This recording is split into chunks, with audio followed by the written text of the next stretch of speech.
Welcome to the Conscious Portal podcast. My name is Amy. I've wanted to have a podcast since I was 17, and I've been thinking, why has it taken me so fucking long to do this? To sit down with a microphone in my hand and to turn on the camera. The reason is fear and pain and discomfort and not wanting to put myself out there and be seen and potentially criticized. I picked courage for today's episode because it's a skill that I have had to develop and that I've had to practice in order to get into this spot that I'm in right now, which might seem so silly. And I look at what I'm actually doing, I'm like, this is not hard. This is not painful. This is not scary. If you just look at it, girl in her room sitting with a camera and a microphone. But my survival brain, the part of me that is like an animal and is just focused on survival and pleasure and comfort, is like, what will other people think? What if you embarrass yourself? What if you say the wrong thing? And that all leads back to my fear of social rejection. And I think it's normal because we are a social species. In the past, our ancestors relied on their tribe and their community and their family in order to survive. And if you were shunned from the group and rejected and nobody wanted you around, then that literally meant death. You were out. I assume in the jungle, in the Sahara, wherever ancient human beings lived, and you would die if you were shunned.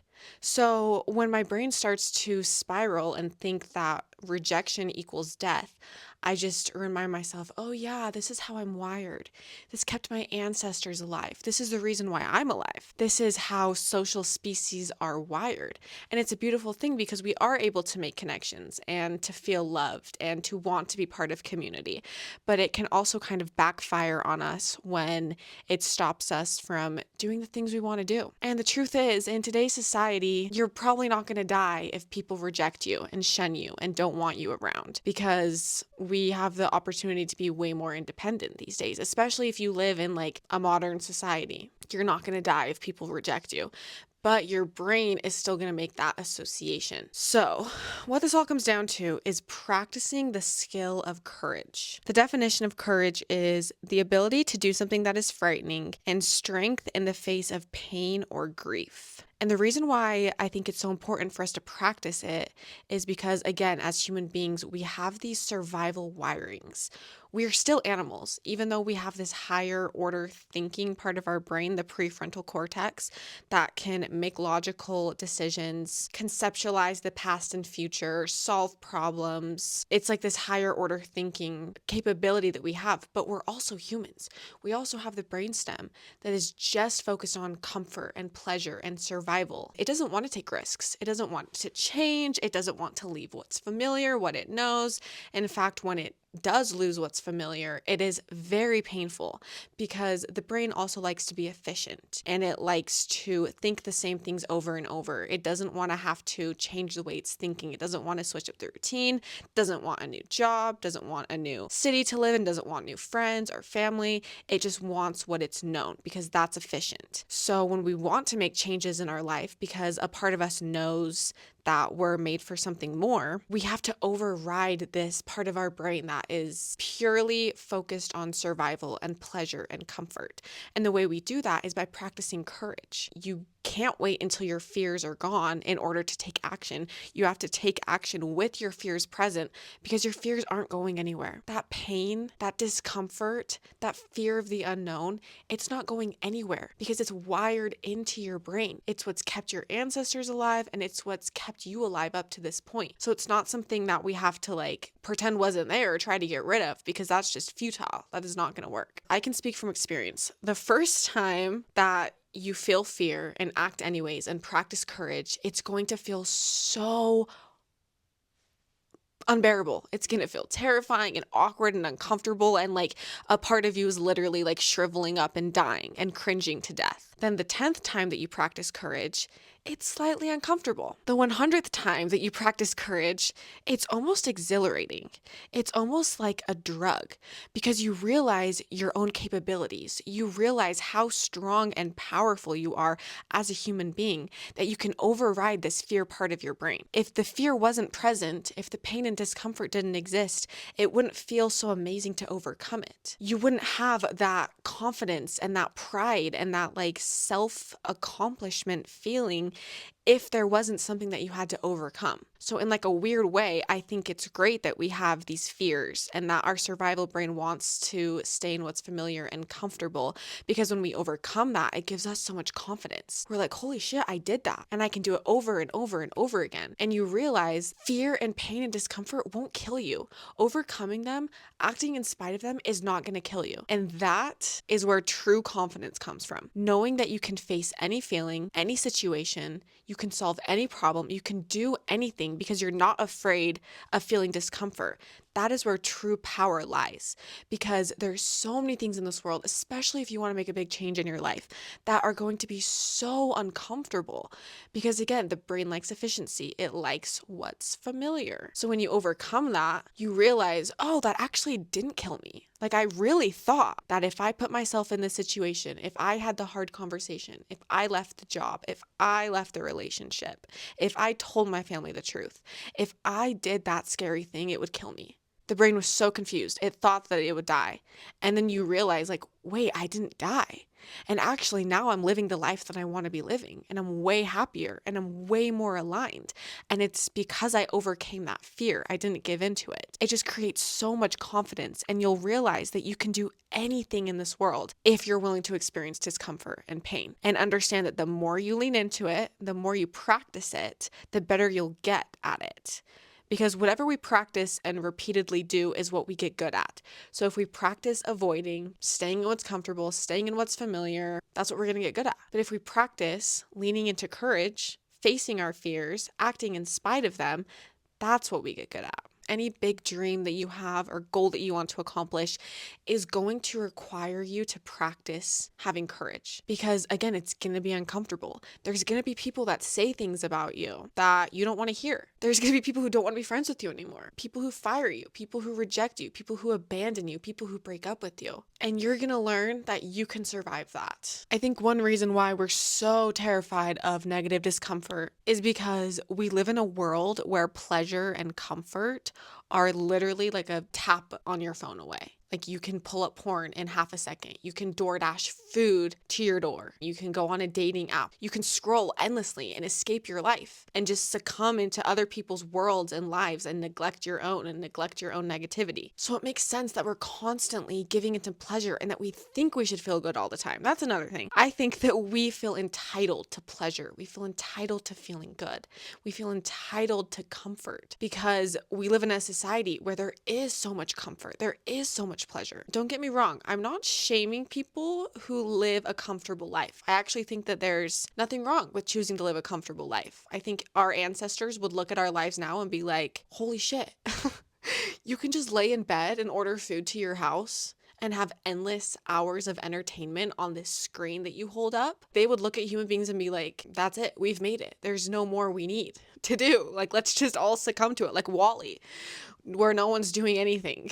I don't even think there's anything wrong with that. I think that if that is the life that you consciously want to live and it makes you happy to stay in what's comfortable and you like your job and you like your life, then by all means, keep living it. That's your right as a human being. You can do whatever you want. But if there's a part of you that's like, I don't want to lay in bed all day and watch Netflix. I don't want to eat ice cream until I hate myself. I don't want to stay in this job that I hate. If there's any part of you that's like yearning for something more and bigger and just more aligned, then you can anticipate feeling like shit through the process. You can anticipate failure and rejection, fears of the unknown, and trying something and having it not work out. The more you lean into your discomfort and your pain, the more pleasurable pleasure actually is. Because if you think about it, that person who is just laying in bed all day, ordering food to the house, scrolling on TikTok for hours, not really exerting any effort or work or like contribution to the world, are they going to feel good all the time? I would argue no, because they don't have anything to compare it to. If that life is all you've known, if you've only known a life of comfort and pleasure, you actually can't experience a very deep or high level of pleasure because you have nothing to compare it to. The lower lows that you have felt, the higher highs you'll be able to feel, because we need the contrast. If you had no other feeling other than comfort, it wouldn't feel very pleasurable and it wouldn't make you very happy because you don't know anything else. So you don't know how juicy and rewarding pleasure is because you don't know how soul-sucking pain feels. So the more you put yourself out there and feel pain and lean into discomfort, then when those pleasurable, exciting, fulfilling, rewarding opportunities come, they're so much juicier and you appreciate them so much more because it's not your everyday. That's not your constant emotion. So when it comes, it's like, wow, it like wakes you up versus always being in that kind of like low hum of comfort. You know what I mean? Like, I feel like life is about the ebbs and flows. The lower you go, the higher you can go. Almost like a bungee jumping or something like that. Like the further back you pull on the, what's it called? The slingshot, the farther you're going to go. It's all about the contrast. And once you realize that the worst that can happen is a negative feeling, the worst that can happen is that discomfort, and you can survive it, then you'll realize that you can do anything. I truly really want you to think about this. What if the worst that can happen is a feeling? Is a vibration in your body, and that's it. And we attach all of these labels and stories and meanings and we tie our self-worth to it. But what if you could just separate that and just be like, okay, I'm experiencing discomfort. What does this feel like in my body? As a human being, what does pain feel like? What does fear feel like? What does discomfort feel like? What does death feel like? Not actual death, but what the brain, that survival brain, mistakes for death when we put ourselves out there. What does that feel like? And you'll realize that even in your most uncomfortable, negative emotional experiences, you just feel so alive, because to feel is to be alive. So if you can sit with that feeling and really get to know it and understand that it's part of you, it's not entirely you, but it's part of you and it wants to be seen and acknowledged, then you can kind of have like an intimate relationship with your feelings. And then it makes courage that much easier, because when the fear does present itself, it's not like, oh my gosh, shove it away in the closet, don't look at it, it's so big and scary.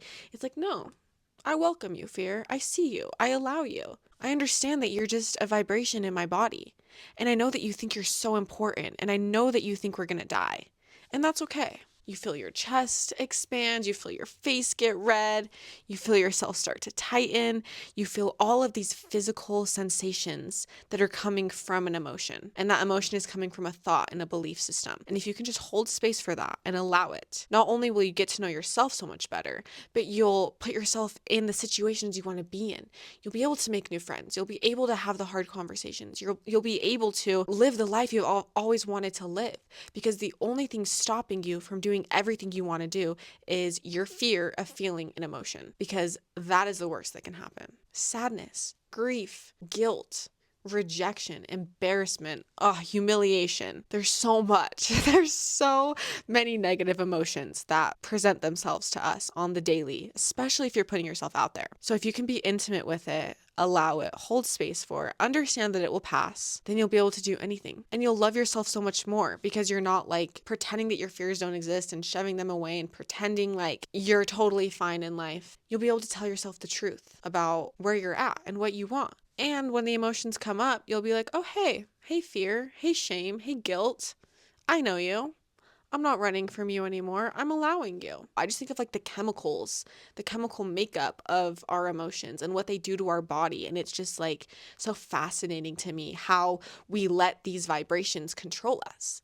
And I don't even think it's really our fault. I feel like we're raised to avoid negative emotion. We're taught, oh, like, are you sad? Here, have some ice cream. As a kid, you're feeling embarrassed and humiliated. We're going to go yell at those other kids who made you feel that way. We like give all of our power away and we think that we should feel good all the time. But in case you haven't noticed, in your life or anyone else's life, I don't think any of us are feeling good all the time. And I don't think we want to either, because then we'd have to feel good about terrible things that happen. So if you can just accept that life is 50-50, there's always going to be that balance of positive and negative, comfort and discomfort, then you can consciously choose your discomfort. There's the discomfort in staying safe and not following your dreams.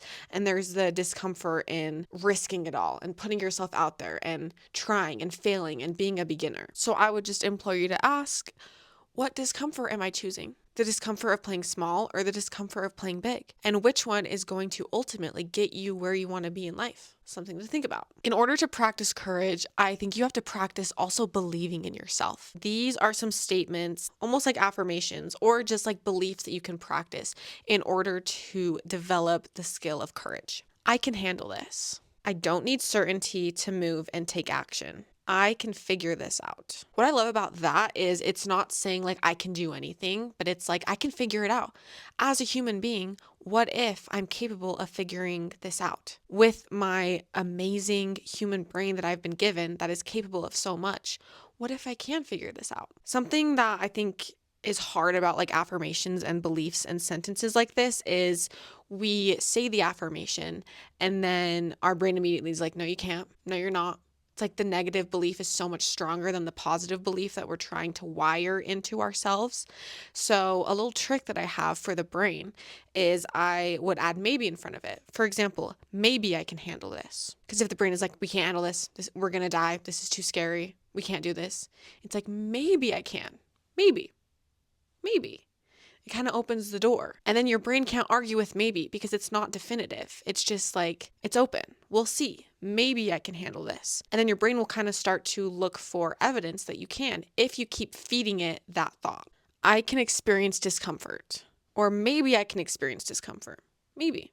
Maybe it won't kill me. We'll see. I can do hard things. Fear does not control me. I will be okay no matter the outcome. So I'm going to take the action. I'm going to do the hard, scary thing for the sake of doing it. And if the outcome is what I want it to be, great. If not, I just got stronger. I just practiced courage. I just leaned into my discomfort. And I'm proud of myself for even just doing that. So practice those. They've been very helpful for me. The reason why I have been thinking a lot about courage also is because I was reading this book called Letting Go.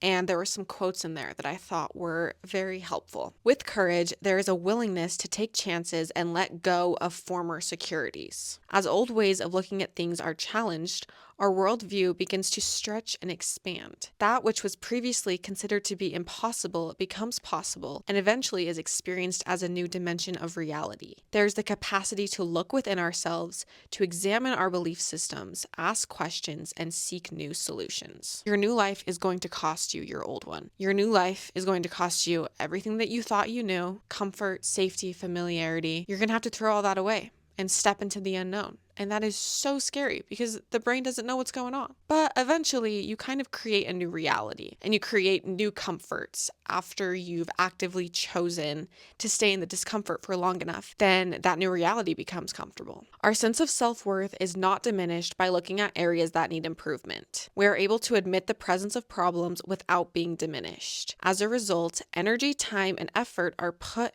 into self-improvement. With courage, we are willing to risk the journey within to seek our own true self, the inner reality. There is a willingness to experience uncertainty, periods of confusion, and temporary upset because underneath that temporary discomfort, we have a long-term transcendent goal. If you want to become more self-aware, more conscious, more in control of your life, that is also going to require a lot of courage. Deep down, I think in all of us exists this shame and guilt that we are inherently bad, that we have done bad things, that we are a bad person. We have this shadow side of ourselves, the qualities that we reject and pretend aren't there, like our anger, our desire for revenge, our hatred, our guilt, our humiliation, our like feeling so small and insignificant.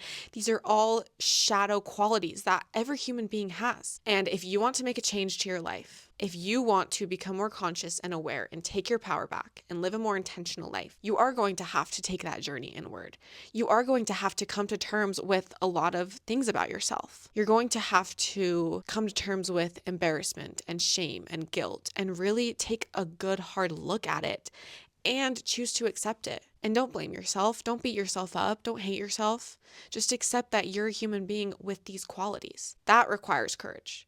Because again, in our society, we're taught that we should be good people, that we should have these good qualities, that we should always be comfortable and in pleasure. That's just not the life that I want to live. I want to live the life that's truest for me. And that's scary because there's a lot that comes up that we've been taught to repress and hide away. So just know that if you are experiencing lots of anger and sadness and feeling any like negative emotion that you've been taught is bad, just know that you're probably on the right path.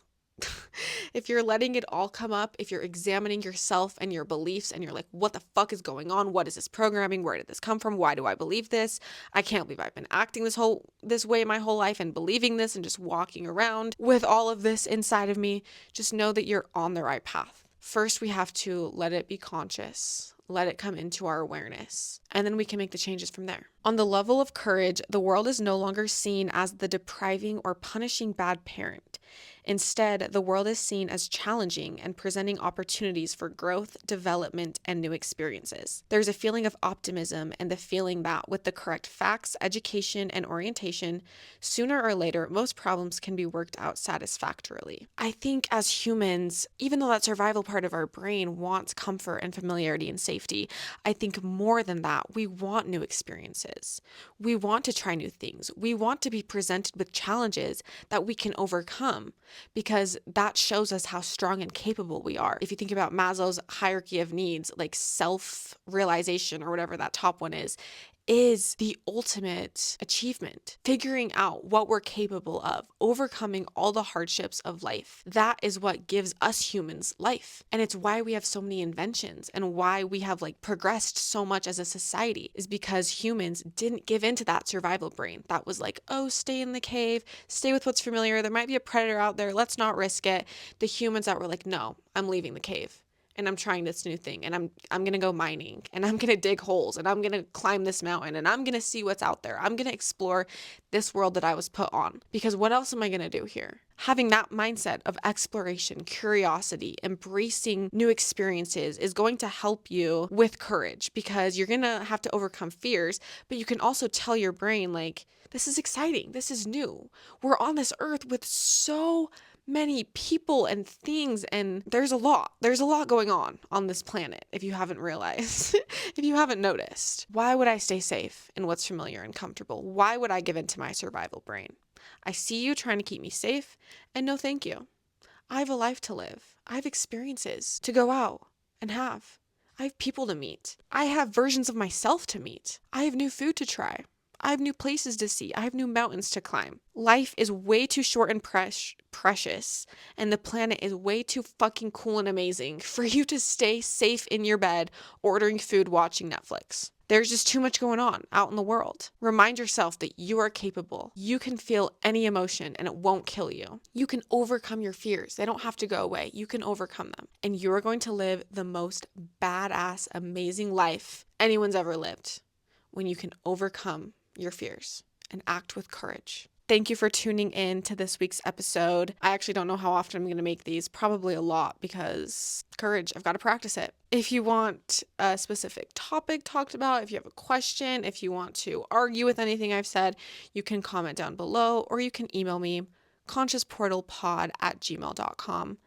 And I really look forward to hearing from you. Have a great rest of your day. Goodbye.